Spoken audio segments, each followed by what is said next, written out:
You never think it's going to be you until it is.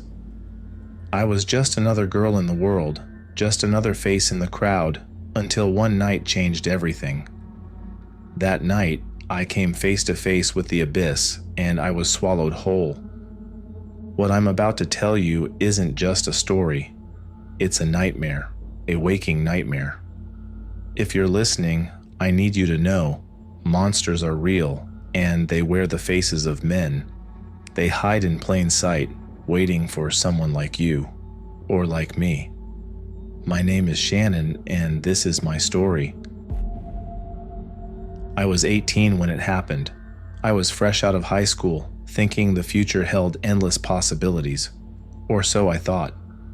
My parents had always been protective, but by the time I reached legal adulthood, I was determined to carve out some independence.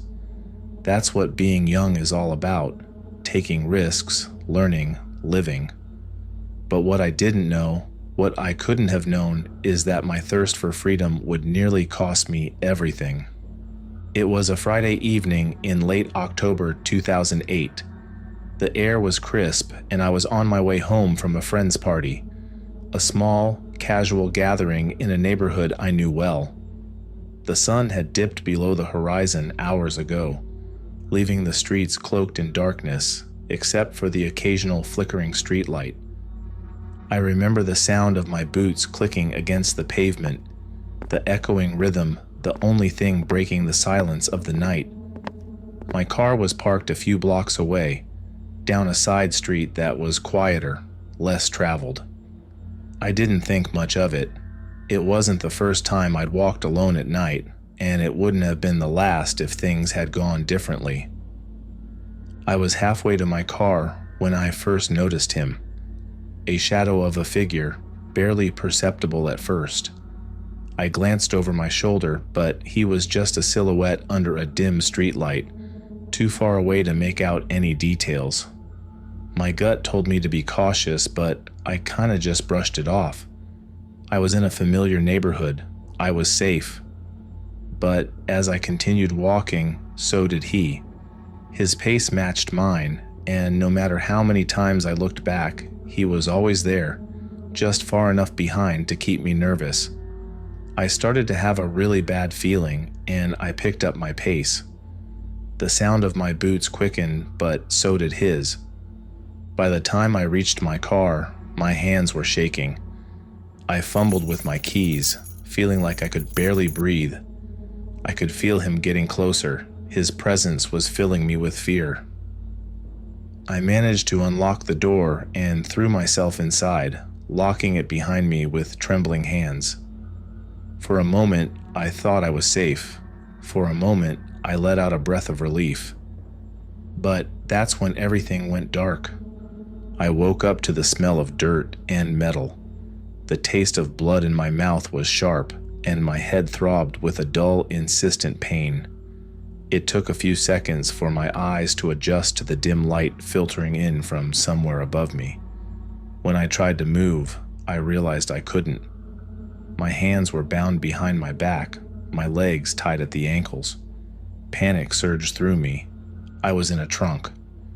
The realization hit me hard, and I struggled against my restraints, the rough rope cutting into my skin.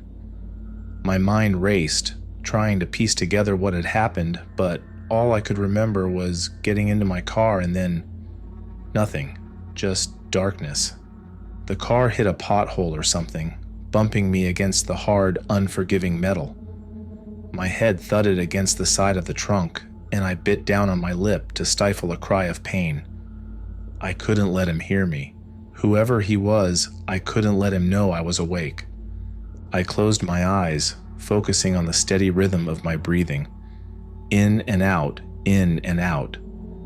I had to stay calm. I had to think. But all I could feel was the rising tide of terror threatening to drown me. Time became a blur. I don't know how long I was in that trunk, being in that darkness, the hum of the engine, and the suffocating smell of gasoline and rust. I tried to keep track of the turns, of the stops and starts, but it was all a jumble in my mind. All I knew was that I was being taken somewhere far away from home, somewhere remote. Eventually, the car slowed to a stop. I heard the engine cut off, the sound of footsteps crunching on gravel. My heart pounded in my chest as the trunk creaked open, flooding my confined space with harsh, blinding light. I blinked rapidly, trying to adjust, trying to make out the figure standing above me. He was tall and broad-shouldered, his face obscured by a baseball cap pulled low over his eyes. I couldn't see his expression, but I could feel his gaze on me. He reached down and grabbed me by the arms, dragging me out of the trunk and onto the rough ground. I gasped as the cold night air hit me. "Please," I begged, my voice barely above a whisper. "Please don't hurt me." He didn't respond. Instead, he hauled me to my feet and began marching me forward. He had a hard grip on my arm. I stumbled over the uneven ground, my legs still bound, but he didn't slow down. My heart was racing, my mind screaming at me to do something, anything to escape. But what could I do? I was helpless, at the mercy of a man who had no intention of showing any. The landscape around us was desolate, but with lots of trees.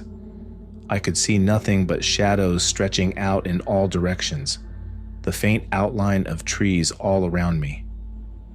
We were far from civilization, far from anyone who could help me. He had chosen this place carefully, deliberately. We walked for about 10 to 15 minutes. Finally, he stopped.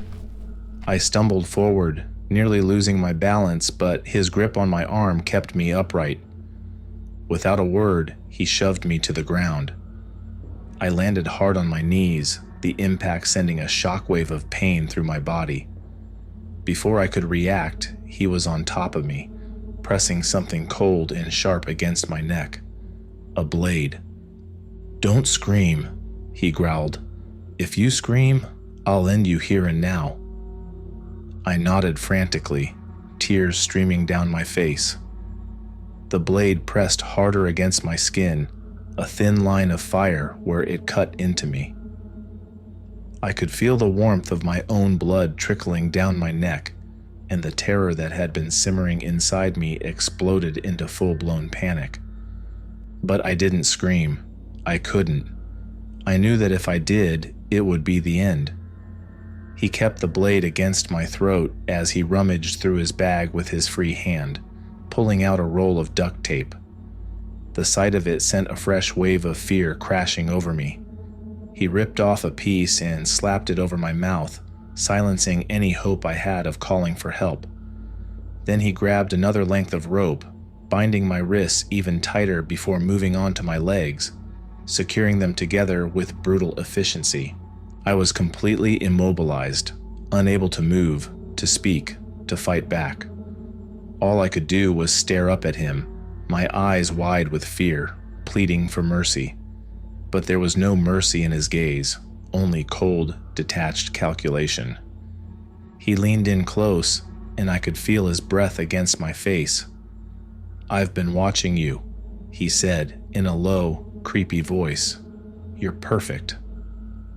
My stomach churned with nausea and terror. This wasn't random. He had planned this. He had been stalking me, waiting for the right moment to strike.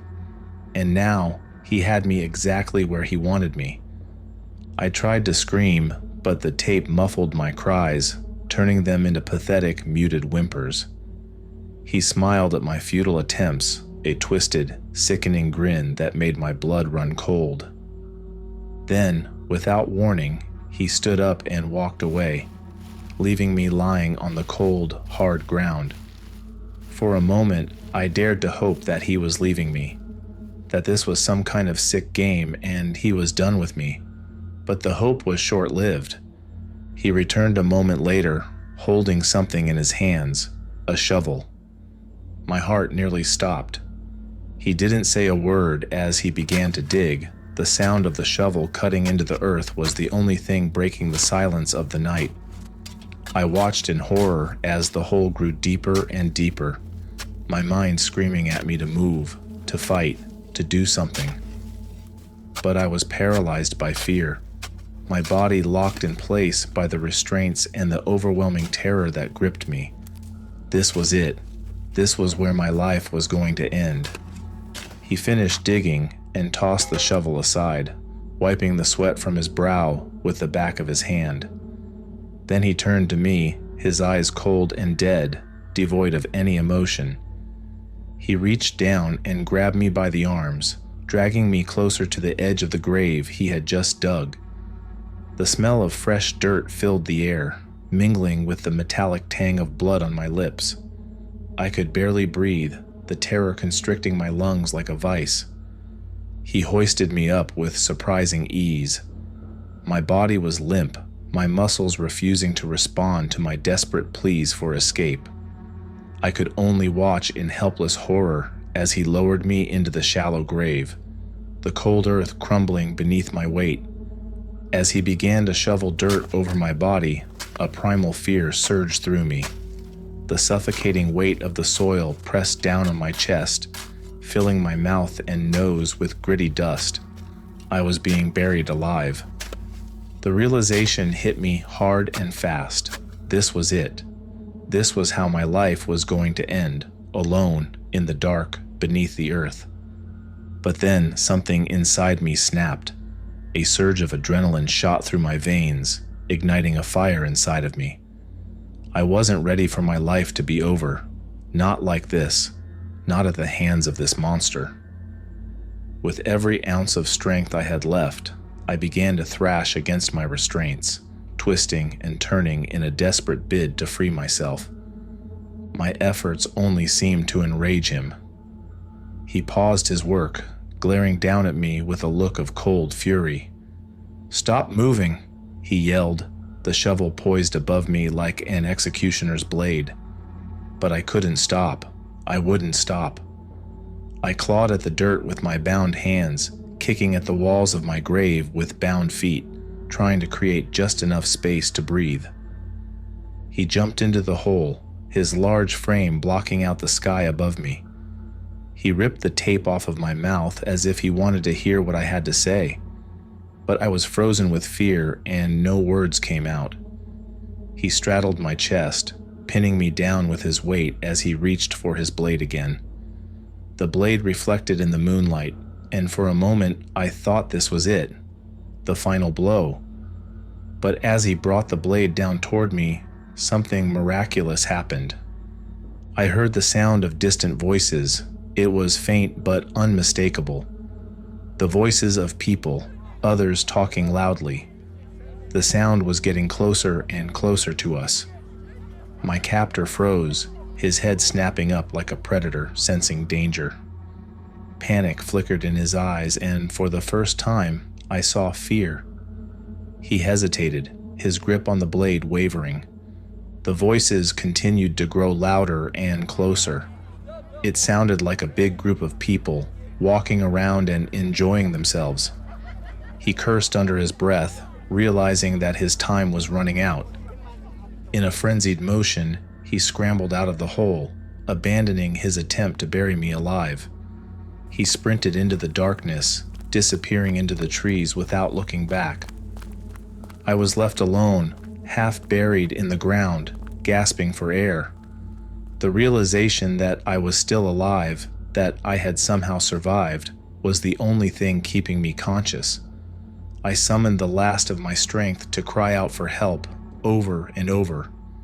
The voices were closer now, and I could see beams of light cutting through the darkness, flashlights. "Over here!" I screamed, my voice raw and ragged. "Help me!" The flashlight swung in my direction, and moments later, I was surrounded by people, men and women who had been camping nearby. They pulled me out of the dirt, their faces pale with shock as they realized how close I had come to the end. They wrapped me in a blanket one of the girls had, holding me tightly as I sobbed uncontrollably. I was safe. Somehow, against all odds, I had survived. The days that followed were a blur of police interviews, hospital visits, and therapy sessions. The man who had abducted me was never caught, disappearing into the night like a ghost. But I was alive, and that was all that mattered. I never went back to the life I had before. The world was no longer the safe, predictable place I had once believed it to be. It was a place where monsters hid in plain sight, waiting for someone like me to cross their path. The scars on my body would heal with time, but the scars within me, the memories of that night, would stay with me forever.